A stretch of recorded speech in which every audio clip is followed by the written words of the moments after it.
Hi, this is Kendall Boyson, professional life and recovery coach, and you're listening to Encouragementology, the practice of instilling hope. Hi there. Thanks for joining me. On this show, we are letting go of the rope, lowering our voices, and raising our chins because we're determined to keep the power and drop the struggle. What are we fighting for anyway? Have you ever stopped to ask yourself that? What are you holding on to so fiercely that you can't even fathom that there might be another side, a different perspective, or a better answer? We aren't talking about life's ups and downs that can cause the endless roller coaster of adulting. We're talking about the struggles that we create. Let's explore them from all angles to see if we can find some wiggle room. Here, we need to climb up high for a different vantage point because on the ground slugging it out, we only see what's right in front of us or what we want to see. Ready to drop the rope and follow me up the path for the bigger picture? I sometimes think, what's all the fuss about? Standing back and taking it all in, it seems like everyone is mad about something. Tension is high all around us. I've heard, if you don't stand for something, you stand for nothing. Bold statements like that make me think, oh no, what do I stand for? I mean, I don't want to stand for nothing. Quick, what do I stand for? Well, guess what? I have a lot of thoughts, opinions, and ideas. What I don't have is the need to share them all the time with everyone. And even though I have the gift of gab, I don't feel compelled to be the loudest one in the room or the last one talking. Now, maybe that's just me, and you might feel otherwise. Maybe you have a passion burning within you and a push to get everyone to see it, believe it, and buy into it. But even though we aren't on the same page or see everything eye to eye, does that make one of us wrong? What if we were both right, even though we approach life totally different? Is there room in your world for me to be right too? Does me being right necessarily make you wrong? Perceptions are in the eye of the beholder, as are points of view. It's what makes us uniquely different. It also helps push us to learn, flex, adapt, and grow. Eric S. Burden shares his perspectives in Why a Difference in Perspective Can Help You Understand Yourself. He wrote this for Medium.com, and you can also find it at ericburden.com. There are over 7.5 billion people in the world today, and every one of us thinks in a different way. Sure, there are people that have similar points of view. It's why we're able to gather around particular causes. But at the core, we do things for different reasons. It's this particular fact that has gotten me so interested in people and found a deeper appreciation for people. It was through the fact as well that I learned a valuable lesson. That lesson being that we need to appreciate the differences in perspective and therefore people. In fact, by embracing these differences, we can better learn ourselves in ways we can't imagine on our own. Perspective is how we see the world, our own reality. It's unique to ours and ours alone. And is our reality the only one that exists? Well, absolutely not. Every person has their own realities, whether it's job positions or people in general. These positions and perspectives are based on our reality. From there, we see things differently.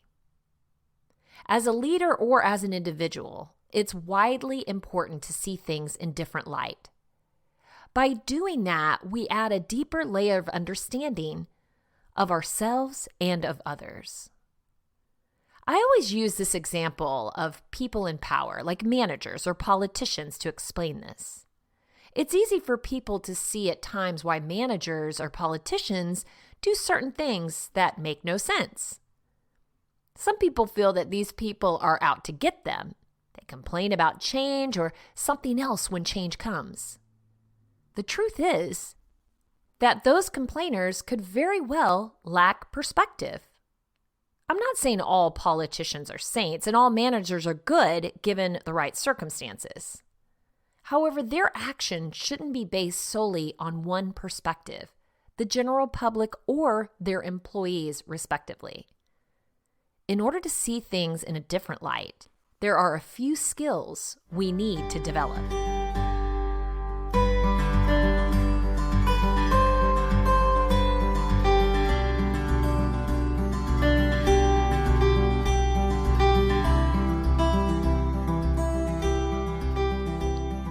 Perspective taking and perspective seeking. Perspective taking is seeing things from various viewpoints. In essence, we need to learn to get into other people's shoes and see things from their side. With perspective seeking, it's a lot more than walking in someone's shoes. Perspective seeking is basically looking at things objectively rather than picking a side. It's having an open mind and a willingness to learn what someone is going through. But it's through this cat-like curiosity and willingness to see things in different lights that skills can be used in many different ways. Furthermore, by having an open mind to people's perspectives, you can enrich your life by discovering other things about your life and reality. Perspective also improves society. You could take a global perspective as well and see the merit in having diversity in your group and social life. In order to build teams, diversity is needed. We can see that already in work as people take a more collaborative spirit now more than ever. Businesses alone who have embraced diversity have seen increases in innovation and revenue, for example. Companies who have women taking leadership positions have seen increased revenue as well as further innovation compared to other businesses whose leaders are predominantly white men. These different perspectives and backgrounds are necessary in our lives as it opens up our world. A lot of racial tension that has happened in society today could easily be associated to communities and lifestyles where people aren't exposed to different groups of people for a good portion of their lives. They might have grown up with certain standards or perceptions particular to people of color. Those barriers can be broken down by having an open mind and even working with other groups of people, both as a child and as an adult. Abraham Lincoln once said, "Judge not, for you would do the same thing if you were in that position." I encourage other people to start living in that way, as it encourages us to be both perspective-taking and perspective-seeking. When we have a broad mind and attempt to understand both sides of the coin, we grow. There will always be two sides to every story. So take both in and try to understand objectively. To understand one side is to have knowledge, but to know both is to have wisdom. With that said, why are we always trying to get everyone on the same page and heading in the same direction? So many questions we can't answer alone, but it does give food for thought and, you got it, a different perspective. But what about me? Listen to me. Let me talk louder, cut off the end of your last sentence, and provide a compelling argument because I can't walk away from this conversation until you know that I'm right and you're wrong. I know we've all been in conversations like that, and maybe it's you who feel compelled to assert your opinions and ideas. Sometimes you hear something you don't agree with, and you feel it's your place to set things straight. Maybe it's for the good of everyone listening. So they aren't led astray. And maybe it's your own need to be viewed as the expert. Ouch.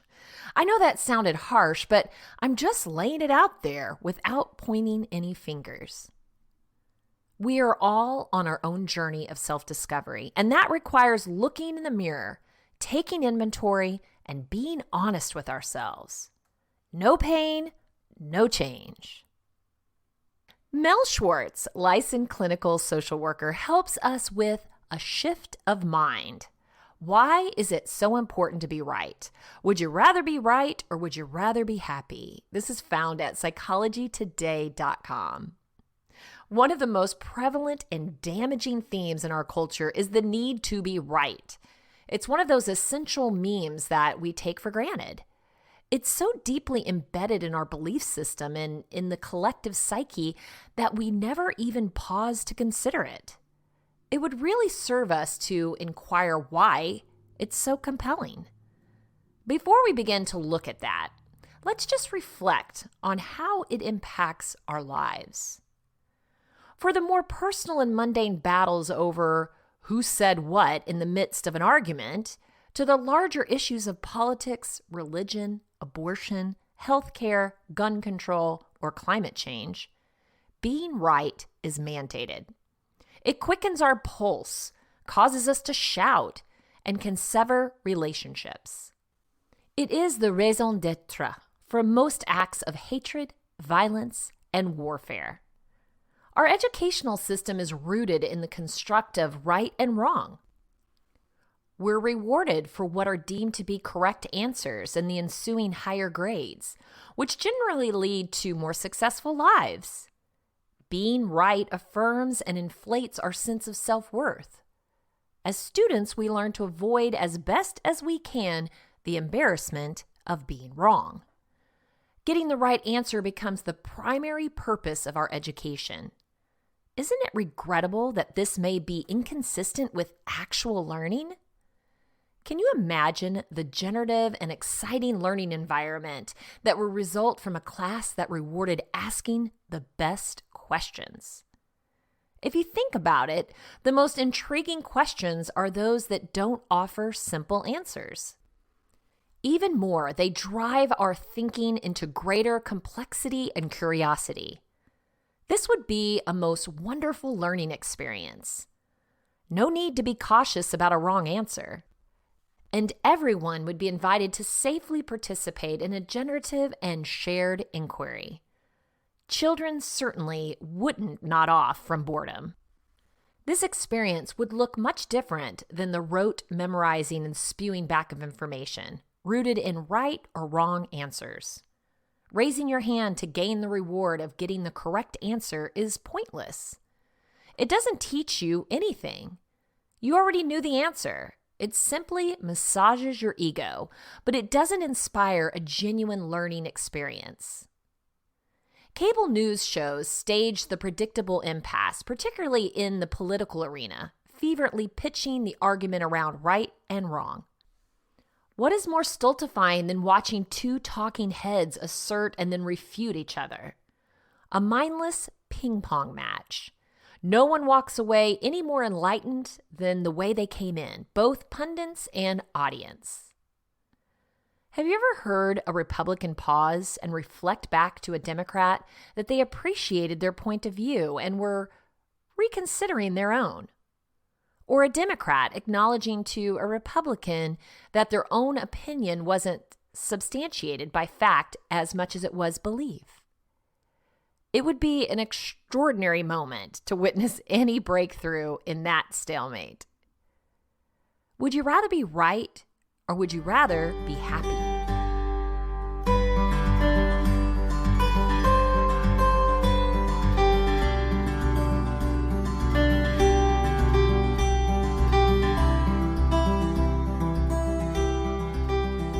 Although nearly everyone says they would prefer happiness, the battle enjoins over right or wrong. If you pause and consider it, it's really insane, isn't it? The very fact that we would mindlessly choose to win an argument at the cost of damaging our relationships points to something terribly amiss. This inclination leads to the need to win an argument, which assures that no one is actively listening. If I need to be right, and we have different points of view, that obviously makes you wrong. Doesn't exactly sound like the stuff of friendships, let alone romantic relations. This compulsion to be right sidetracks our lives and impedes our learning and happiness. So why is it so vital to be right? It's curious how mightily our thoughts and beliefs defend their territory. Why is it so vital to be right? Well, to begin with, if you're not right, then you are indeed wrong, with all of the accompanying sense of humiliation and failure. But is this a given? Does it have to be this way? Could we accept being incorrect without any loss or embarrassment? I believe this fixation is more likely wed to highly competitive cultures than traditionally oriented cooperative societies. In the latter, issues of right and wrong don't equivalently inform one's sense of self or identity.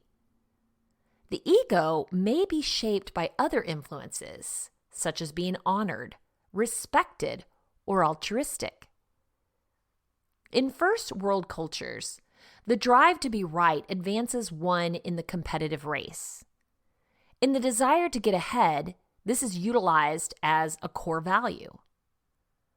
I would actually suggest that this is a highly pervasive fixation attachment that ruins our relationships, derails our mindfulness, and erodes our natural instinct to learn. Okay, we've taken the time to study and research. Now, how do you stop the need to always be right? Acknowledging the need for change is the first step. Catching yourself in the act can be number 2. And then squelching the need to rebut can be 3. Take the time and listen. Right or wrong, in your opinion, makes no difference.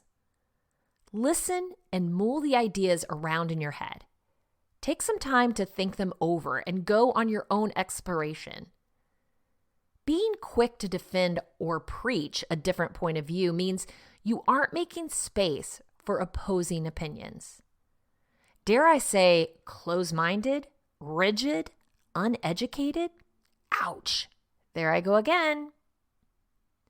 Here are 6 more ideas on how to stop needing to be right all the time from Dr. Roger Landry, found at mindbodygreen.com. Number 1, recognize that acceptance is not the same as weakness. On the contrary, acknowledgement and acceptance of a different worldview is a powerful act of understanding, self-confidence, and compassion. It's a sign of emotional maturity. The Hindu greeting, Namaste, is the verbal embodiment of this perspective. It translates to, I bow to you. It's an acknowledgement of the soul in one by the soul in another. Within one word, we can find the foundation of peaceful coexistence and rich, lasting relationships.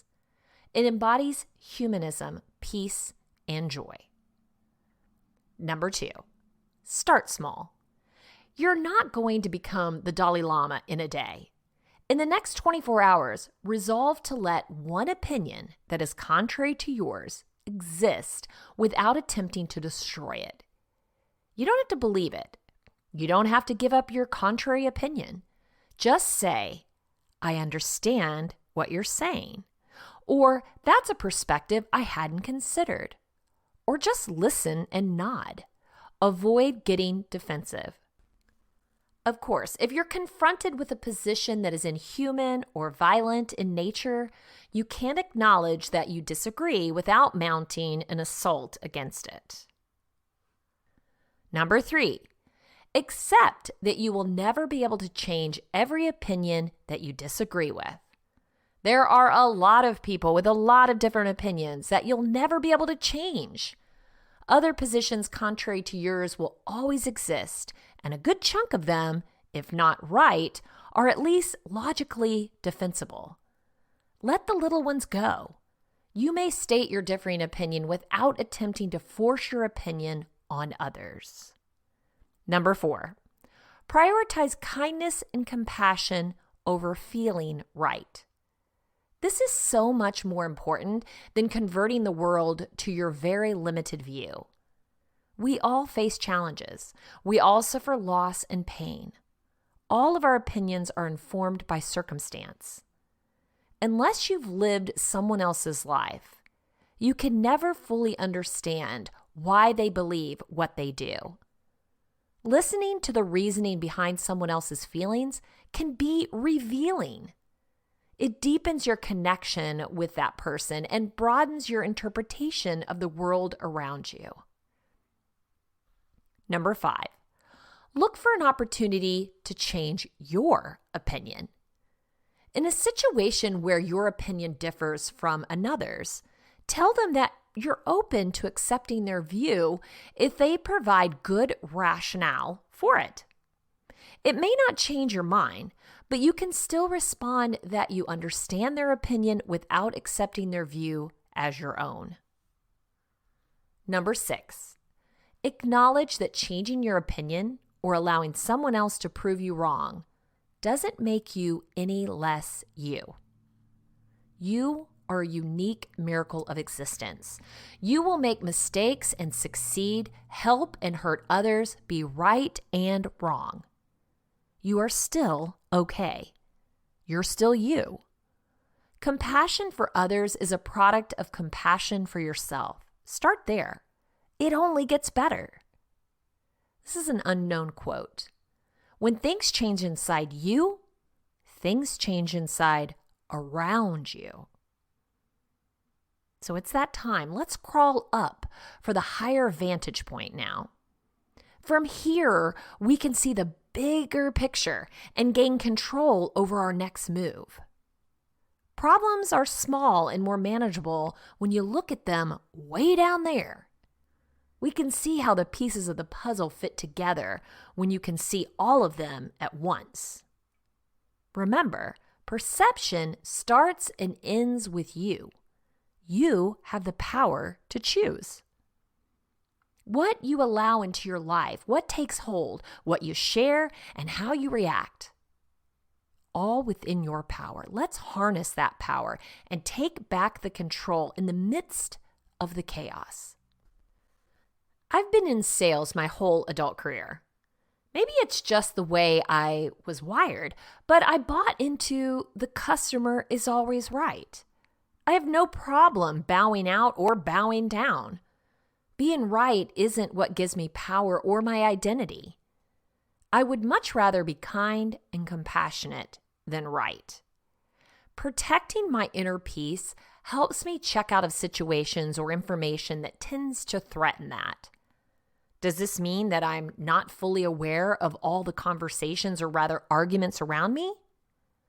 Does this mean I'm not up to date on the most sensitive or emotionally charged topics being shared around the water cooler? Yes, it does. But unlike satellite news stations, I don't feel the need or see the productivity in restating or regurgitating the same negative information over and over again.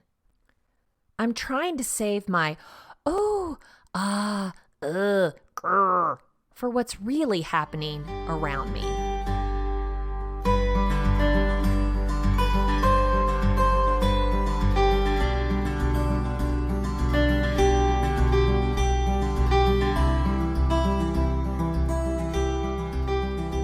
Amy Morin has found 10 things mentally strong people give up to gain inner peace. Letting go of certain things can open the door to true contentment in life. This is available at Inc.com. Mental strength and inner peace go hand in hand. Mentally strong people are confident that they can handle whatever life throws their way. That's not to say that they don't feel pain or that they don't get sad. They experience their emotions on a deep level. But they don't waste energy wishing things were different or trying to change other people. They stay focused on managing their own thoughts, feelings, and behaviors.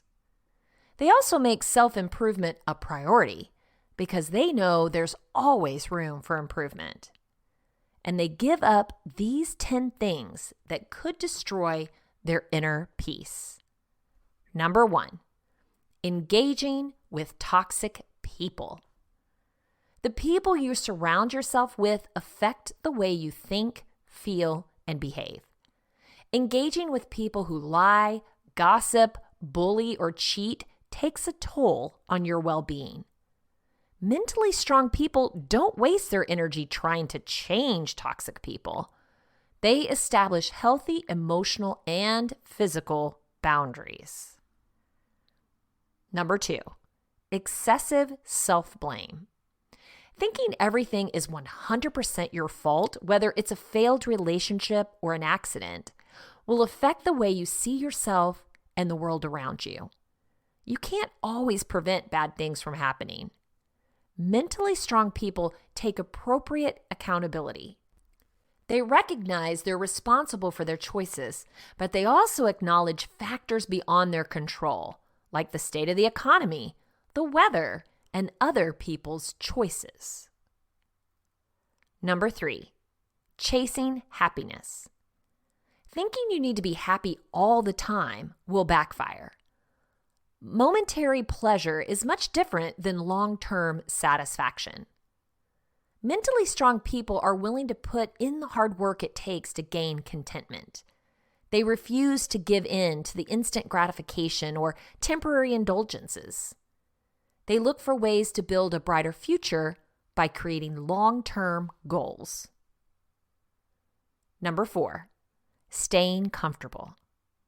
It may seem like staying inside your comfort zone is the key to feeling good in life, but avoiding discomfort always backfires in the end. Mentally strong people face their fears, venture into unknown areas, and test their limits. They know that being uncomfortable is tolerable, and allowing themselves to experience discomfort is the key to living a better life. Number 5, the victim mentality. Thinking the world and the people in it are out to get you will prevent you from being your best. In fact, if you blame all of your problems on external circumstances, you'll never take responsibility for your life. Mentally strong people acknowledge their choices, even in the face of tragic circumstances. They focus on the things they can control, and they refuse to waste their time hosting pity parties. Number 6, trying to impress people. You could waste a lot of your life trying to make people like you. Depending on admiration from others, however, gives others power over you. Mentally strong people are comfortable in their own skin. They don't waste their time worrying about whether other people approve of their choices. Instead, they focus on living according to their values.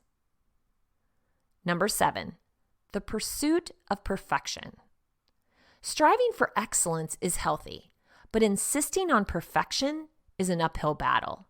You'll never feel good enough if you set the bar impossibly high.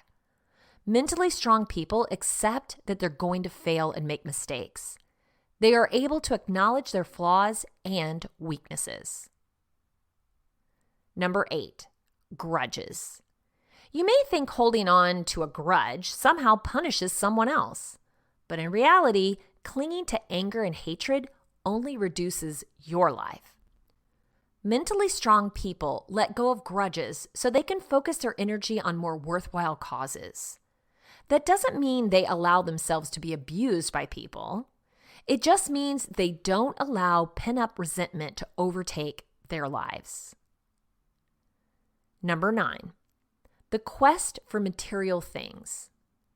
No matter how much money you make, a bigger house, a nicer car, or more expensive clothing won't give you peace of mind.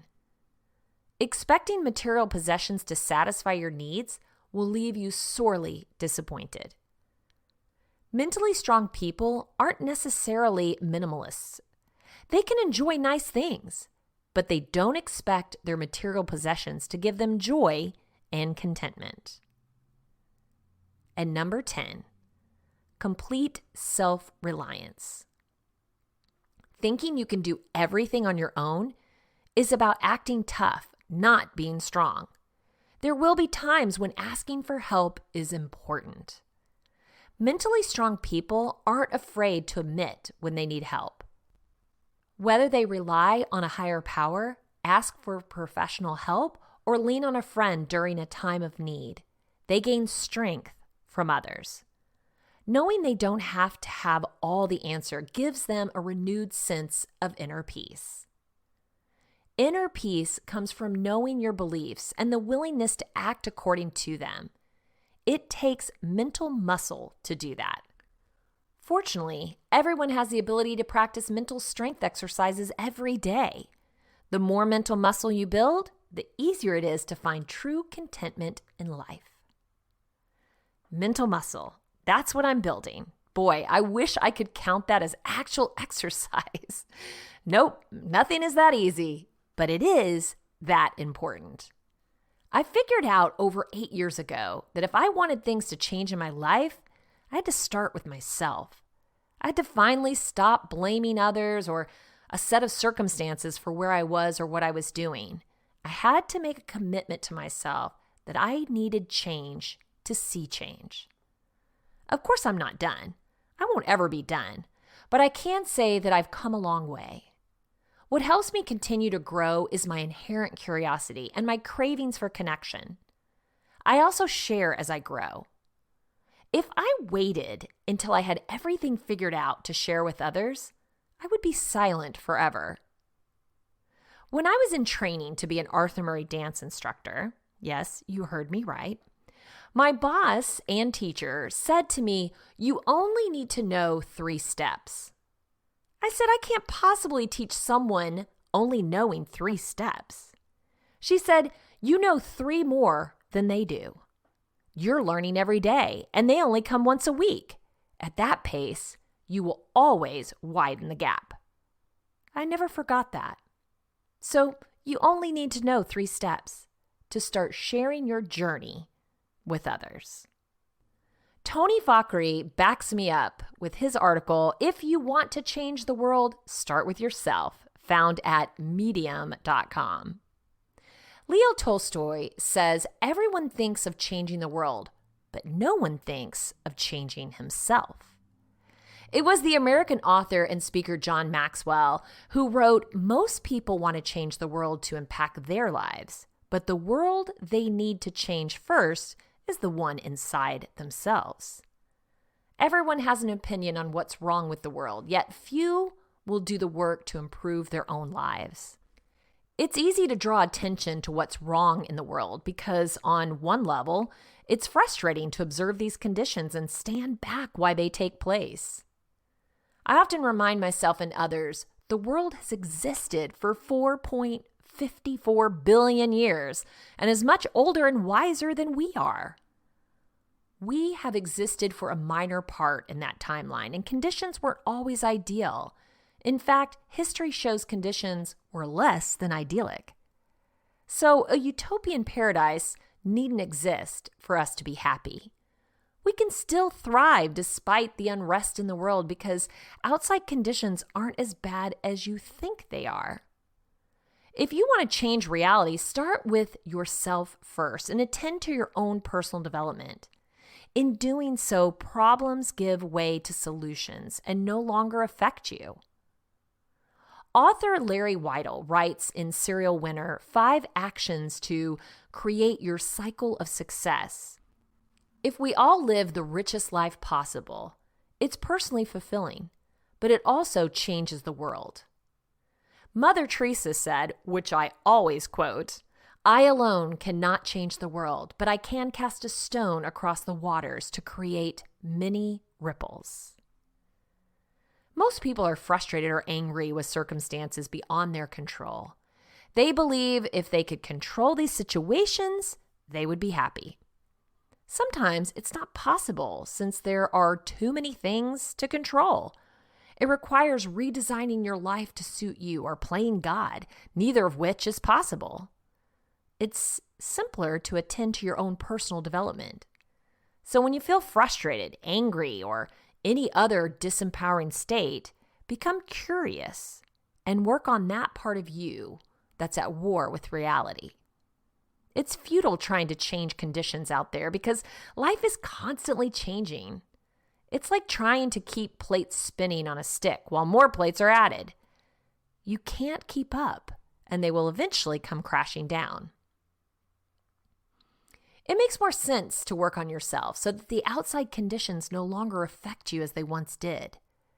This is the key to enlightenment, raising your level of consciousness so that you transcend problems with a higher awareness.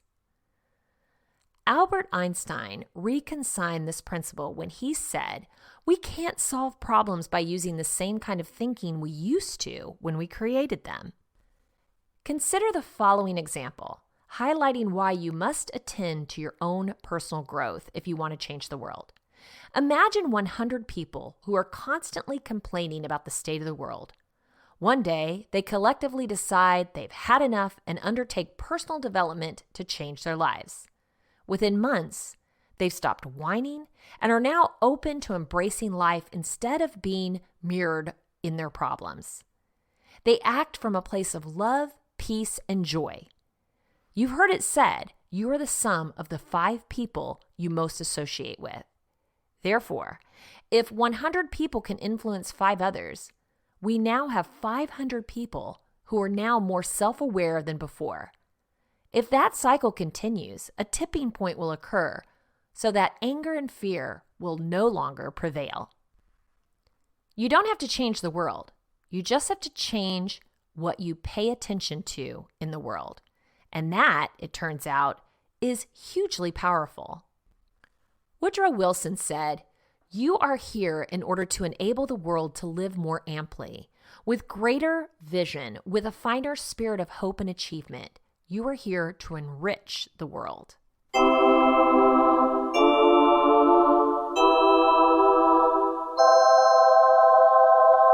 As we wrap it up, let's go through the top 10 highlights of Keep the Power, Drop the Struggle. Number 1, perceptions are in the eye of the beholder, as are points of view. It's what makes us uniquely different. It helps push us to learn, flex, adapt, and grow. Number 2, perspective taking is seeing things from various viewpoints. Perspective seeking is basically looking at things objectively rather than picking a side. Number 3, when we have a broad mind and attempt to understand both sides of the coin, we grow. Number 4, there will always be 2 sides to every story, so take both in and try to understand objectively. Number 5, one of the most prevalent and damaging themes in our culture is the need to be right. Number 6, being quick to defend or preach a different point of view means you aren't making space for opposing opinions. Number 7, acknowledgement and acceptance of a different worldview is a powerful act of understanding, self-confidence, and compassion. Number 8, you are a unique miracle of existence. You will make mistakes and succeed, help and hurt others, be right and wrong, but you're still okay. Number 9, mentally strong people make self-improvement a priority because they know there's always room for improvement. And number 10, if you change the way you look at things, the things you look at change.